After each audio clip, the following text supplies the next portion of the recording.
بنتشكركم كثير جروب لك الله يا سوريا. أسامة كثير كثير نحن شاكرينك على الشيء اللي عم تساووا لنا اياه، ونحن لحد هلا بحاجه لمساعدتكم لانه كل ما الوضع عم يصير مأساوي اكثر. وصل الشباب درعا، اهالي درعا بلشت توصل بقوه لهون. قبل كنا بوضع مع اهالي حمص، هلا خلصنا بلشانين واصلين اهالي درعا بلشت توصل بسبب الوضع اللي عم يصير مأساوي بزياده. ما بعرف الحجي حابه تشكركم. نشكركم الحمد لله، نشكركم على فضلكم وفضلتوا علينا. نشكركم الحمد لله اللي لقينا من يساعدنا. الحمد لله. الله يظلم بشار.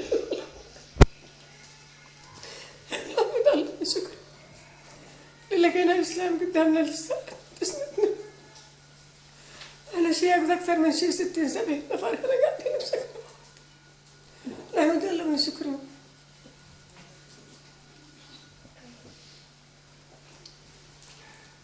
طب حجي معلش شو بتقولي له انت لبشار؟ بشار الله يهدم بيته، الله يهدم بيته ويطلب اطفاله ويسيب اهله مثل ما سيبنا. الله يخرب بيته. امين يا رب. حجي انتوا كم شخص اجيتوا هون؟